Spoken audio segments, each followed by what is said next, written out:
Well, after weeks of scrambling to feed their babies, parents are now going after President Biden, who finally took action on the baby formula shortage. Of course, you got to see a problem before you can fight it. The president just invoked the Defense Production Act and ordered Pentagon planes to fly in shipments from overseas. All of that is good news. It will take time. And yes, of course, we are months into this thing. Some parents have been trying to do this on their own, only to have that imported baby formula seized by the feds. The baby formula shortage has reached 40% of the nation, becoming just the latest crisis affecting American families in the Biden era. The New York Post described that growing list as Joe's train wreck. And it's just one of several crises that New York Post is describing as a train wreck. Gas is skyrocketing, as you know, with warnings it could reach $6 a gallon for regular unleaded by the summer. The market drops in the worst day in 2 years. That happened yesterday. And the border crisis is shattering records as well. And we haven't even gotten to May 23rd, next Monday, when they wipe away Title 42. Let's watch. Okay, they're just going to roll the cover of the New York Post. Ari Fleischer, it really plays itself all out, and none of it is positive. Well, he's not tweeting, so isn't everything great with America? You know, I was thinking the other day, if you took Joe Biden's policies and put them in a tweet, people would be absolutely horrified about what he is doing to our country, from the border to inflation to crime to what has worked. The withdrawal from Afghanistan. What has he done that actually was supposed to be good for the American people that ended up being good for the American people, other than the fact he's not Donald Trump, which is what Democrats were waiting for? Look, I want to lean on you just a little bit, because I'm sitting between two White House press secretaries, formerly. What is it that this White House needs to do to communicate? Because we're not going to get an all-encompassing tweet, because you're right, because then people would have physical receipts they could just print it. So what do we need right now? Oh, if I'm Joe Biden, what I would do is tack like Bill Clinton did to appeal to a new group of voters.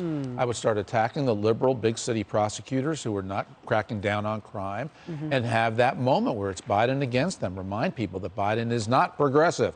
But the problem is he won't do it, because the Progressive Party is on the rise and on the move, and Joe Biden is too weak to stand up to them. He won't do it. Tack to a new group of voters. Brilliant. Any hope that we could see anything like that? No, I don't think so.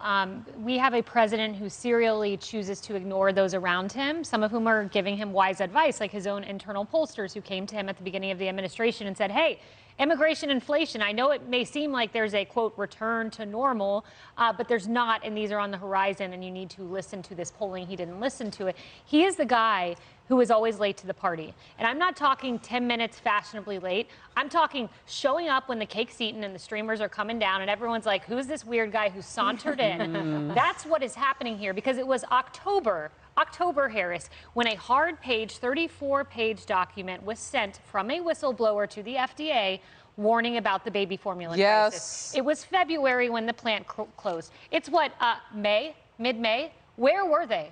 Where were they? And just now, just yesterday, we get the Defense Production Act. Well done, Mr. Late to the Party. Yeah, and we've been talking about that here on the couch for quite some time. But also we have FEMA. We have emergency supplies. And Canada, I mean, just last hour, Senator Cotton said of Arkansas, look, they've got supplies that we could have tapped a while ago. And I made the point that whoever you borrow from now, you got to pay back. So, I mean, they can't get through an emergency. Are they going to be able to negotiate post-emergency? Yeah, it reminds me of taking a carbon copy from the Trump playbook, which good for him if that's what he's doing. During the height of the pandemic, President Trump, Jared Kushner spearheaded this, had flights all over the world bringing in PPE, and it was an enormously successful operation. So maybe when you said that Operation Warp Speed for baby formula, maybe they listened to Harris. Well, hey, if I played any small part, great. I think we all just shine a light on it. I say that every day. I mean, sometimes you have to build your own bully pulpit. Okay, but they have one. It came with the People's House. Yep. I want to get to Elise Stefanik, Congresswoman on baby formula right now. Let's just watch this. Do you know how long it took for the FDA to respond? They didn't respond to me until last week, mid-May, because I blasted them from the Capitol steps that this was a crisis for families across the country. Nancy Pelosi is, again, trying to point fingers, but it's the FDA. She's talking about criminal indictments on the manufacturing formula makers. I think this is going to be a huge government controversy, and there must be accountability on the failures of the FDA. This is Joe Biden's fault and their incompetence. Yeah, I just get the sense that it's not over yet. And I pray for those families that they get what they need in the coming weeks and months. But it won't be tomorrow. I hope it's not over yet, because there needs to be accountability. And as always, the answer that the Biden administration has provided is to pump more money into the FDA, which is already incompetent, bloated, and inefficient. This government is hallmarked by waste, fraud, and abuse. And yet their answer to everything is more government in the way of our tax dollars. And keep in mind, too, that 65% of Americans right now think that their income does not match or is falling behind their cost of living. That's almost 7 out of 10 who are terrified and who feel that they need more. And I know that we all have seasons of not always being in plenty, but to reside full-time in scarcity is frightening. And that is all because of this administration. And that's why even the WAPO editorial board pointed out this is a national emergency right now.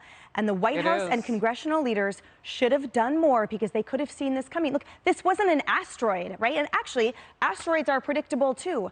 We knew this coming down the pike, to your point, for months now, exactly what was coming. This hallmarks the biggest lack of preparation, the biggest lack of foresight and optics, and also true connection with what the American people need, because the last thing we need are the things that this administration has been focusing on. Well, and ironically, it's predominantly about mothers, right? Because, you know, they look to the women to breastfeed. Well, if you can't do that, if for some reason your baby's born and you can't do that, or you physically can't handle that process scientifically or biologically, whatever the situation is, it falls to that. I thought this administration had women right in the center of things, and the conversation nationally about Roe versus Wade, I thought they were right in the center of things. Apparently, not if you're rocking that baby. That's right? And you got to feed it. All right, I want to come to you, but I'm going to kind of tweak things a little bit, because I want to look at the Real Clear Politics poll average. The direction of the country was the question asked.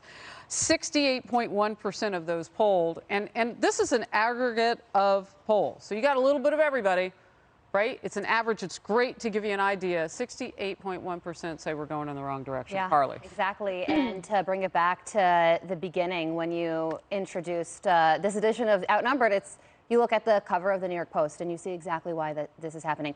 We had Peter Pitts on Fox and Friends First this morning, former FDA official, and he said that the Defense Production Act is not going to work, because the issue isn't that there's a short supply of ingredients the way that we saw during the pandemic, where you need the government to come in, corral all of these things and ship them off to a factory. The issue is that the factory shut down, and it was a big factory that created 43% of the baby formula. The other question is, and Kaylee, you raised this, why did the FDA/Biden administration not warn parents that this was going to happen? One of the reasons is because there wasn't an FDA commissioner in place at this time, and that's one of the hallmarks of the Biden administration: slow to act. One of the things that they're slow to act on right now, and you could see it coming, is this DHS memo that was just released that said that there are death threats targeting Supreme Court justices. The DHS knows that this could happen. It's on the administration's radar. President Biden needs to act on that now. He needs to make a speech, say this decision is coming down in June, peaceful protest only. With President Trump, it was all gas, no brakes. With President Biden, the car stuck in the mud. Well, and in addition to that, Kaylee, what you have said, and perhaps you too, Ari, we haven't talked to you about it yet, but why don't you apply the federal law to the people who are already squatting outside the homes of U.S. Supreme Court justices? Exactly. Why don't you avert emergency by taking the law into your hands with what you already have? Very quick to call parents who were protesting at school boards, possible domestic terrorists, but the people who publish the Supreme Court justices, who are actually terrorizing people, addresses online. Right.